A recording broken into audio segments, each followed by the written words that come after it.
Erev Tov Rabotai, we're here on this beautiful 4th day of the month of Shabbat. It is the yortzeit today of a very special rabbi. We'll open it in just a few minutes.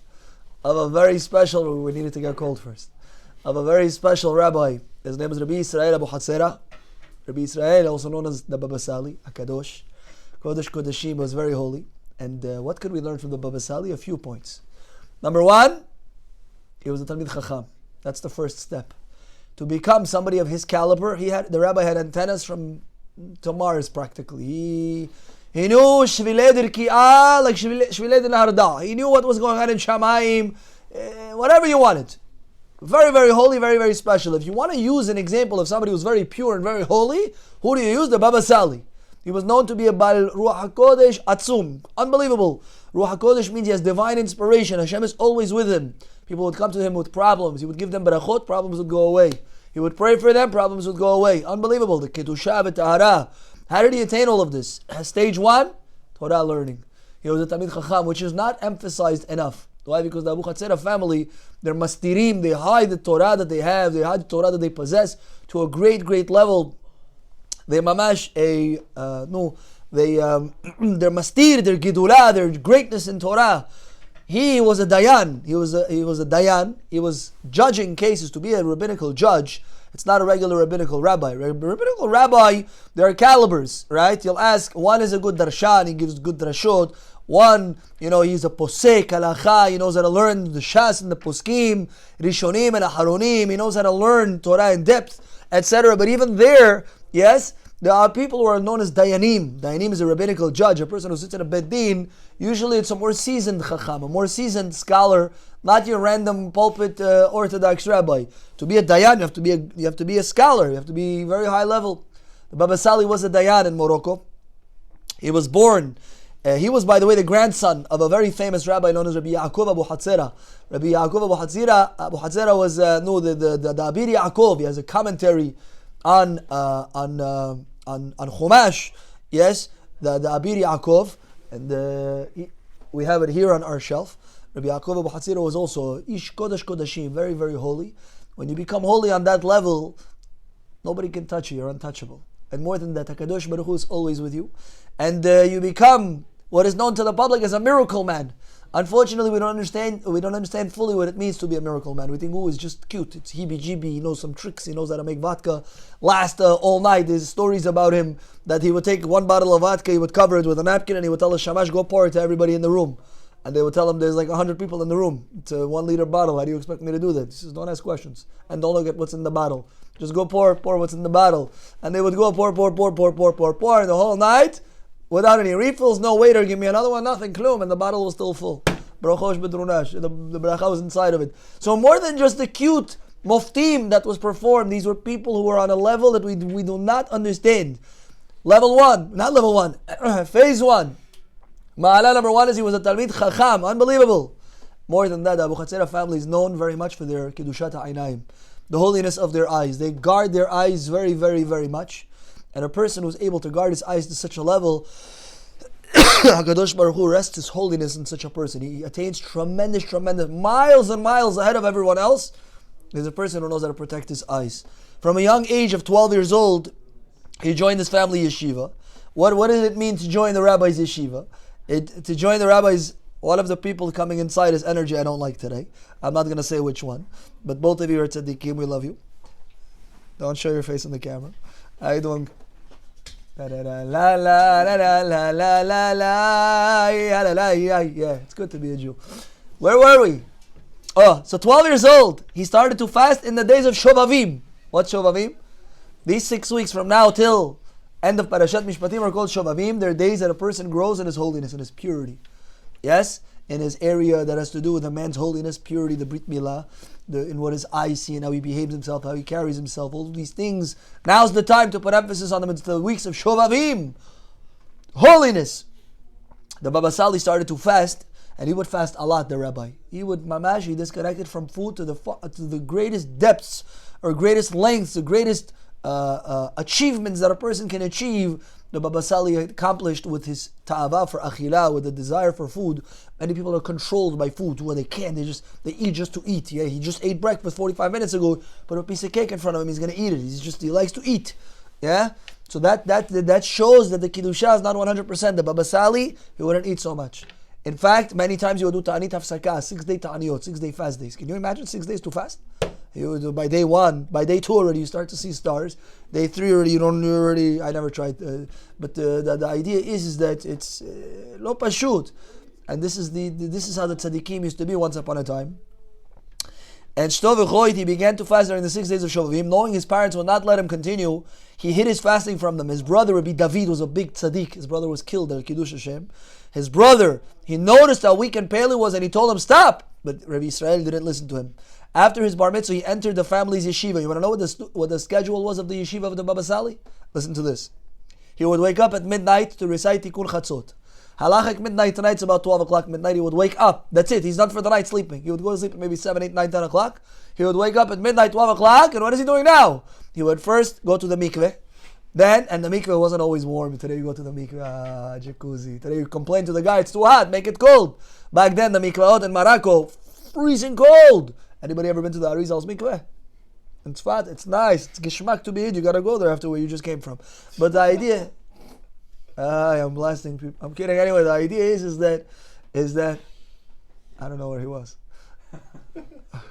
He has to go. I was just at the beach. Uh-huh. Culture beach. Now like this. Now everybody knows what we're talking about. But they would dip into ice cold water sometimes. And again, what is all of this? We don't have this today, but why do they do this to themselves? It's to disconnect from the body as much as possible. Because they realize that any love, any passion, any drive you have for food, for woman, for money, for honor, for whatever else it is, kohot of the body, the Yetzer Hara that now they give me, the more you give into it, the more the desire you have, the less connected you will be to HaKadosh Baruch Hu, the less the Shekhinah will rest on you. So they realize that they have to disconnect. It's not safe to practice this today, but they realize they needed to disconnect from what? All of the inyanim that are gashmi, that are materialistic. This is very high level people. He has a grandson today, his name is Rabbi David, as we mentioned. He's also Gaon Atzum. Everything he speaks is psukim. He speaks everything in Talmud and whatever it is. All like these different rhymes and rhythms that Rabbi David speaks in. These are giants, yes? But they know how to conceal themselves. So the rabbi would wake up, he would go to the mikveh, he would recite Tikkun Chatzot, and then he would learn Torah at midnight. If you wake up at midnight and you want to learn Torah, usually people who are awake past midnight, they're learning things that are mystical.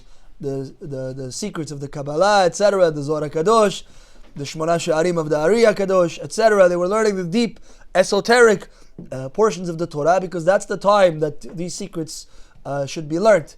Not, you're not supposed to be mefarsemet atzmecha, publicized. Look, I have certain sidurim and I daven with certain etc. Everything has to be hidden, skrita.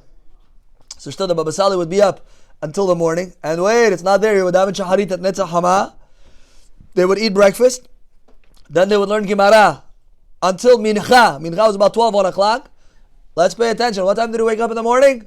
12 o'clock midnight. Shlomo. 12 o'clock midnight, the Baba Sali would wake up all the way. 12 o'clock in the afternoon, 1 o'clock in the afternoon, they would pray mincha. You think they would go to sleep then? No. Now it's time to learn Shulchan Aruch. They would learn Shulchan Aruch in depth, and thereby that would be their day. That would be their day in the Bet Midrash. So in 1951, the Baba Sali is already 61 years old. He moves to Eretz Israel.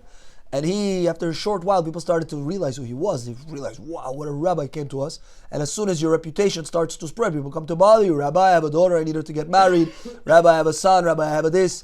Rav Mazuz says a story about himself, that when he was young, he fell from the 3rd floor and he broke his leg in a way the doctor said, you were never going to use your leg again. Never. And the Baba Sali, he went to see him. He went to see the Baba Sali, and he said, you're gonna walk on 2 feet. No problem. You're gonna walk on 2 feet, Bezrat Hashem. One of them is gonna give you a hard time a little bit, but it's gonna be fine. You're gonna walk on 2 feet. And Rav Mazuz, he's over 70 today. He's walking on 2 feet, Baruch Hashem.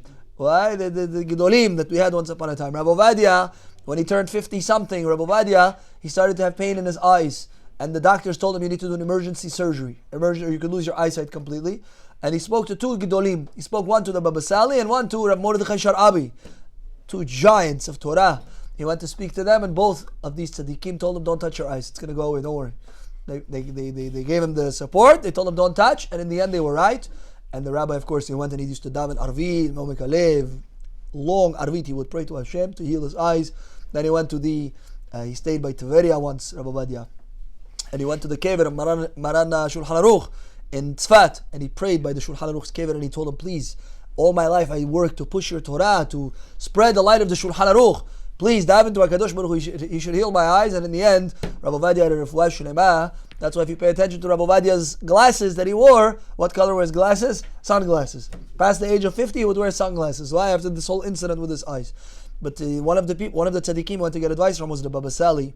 So the point we're trying to make is that the Baba Sali was trying to disconnect himself. What lesson could we learn? To practice what he practiced, we cannot. But he was a person like we're people, and he worked on himself that to run away from honor, from money, from all these chases that people are chasing, from women, from delights and everything else, because you want to enjoy your life. Don't give in to your temptations. We think the more we give in to our temptation, the more we're going to enjoy. The Gemara says the less you give in to your temptation, the less you give in to your body, the more you're going to enjoy. Yes, some people, they have for breakfast some bread and cream cheese and they're happy. Other people, they sit for 45 minutes. What do I want to eat? Do I want to eat sushi? No, I don't want to eat sushi. Do I want to eat steak? No, I don't want to eat steak. Do I want to eat this? No, I don't want to. He's already adjud obesity. He already doesn't know already where to eat and what to eat. You hear what's going on? Nothing interests him, excites him anymore. Why? You gave in to the body so much that you're not able to what? You're not able to find meaning and happiness anymore in anything. Yeah? So the idea is we learn from the Baba Sali to be a kadosh. And we'll finish with this. What does it mean to be a kadosh? What does it mean to be holy? No? Separate yourself. Oh, he said a very good answer. When a man takes a bride, he tells her, Ariyat mikudeshetli. You are hereby mikudeshet, betrothed. But what that means is you are separated now to the rest of the world. You become mine, so to speak. Right? He doesn't realize I'm kidding, but the idea is that Ariyat mikudeshli, he's mafrish her from the rest of the world. He has to become his. To be holy means to be a mufdal, to be separated, to be distinguished.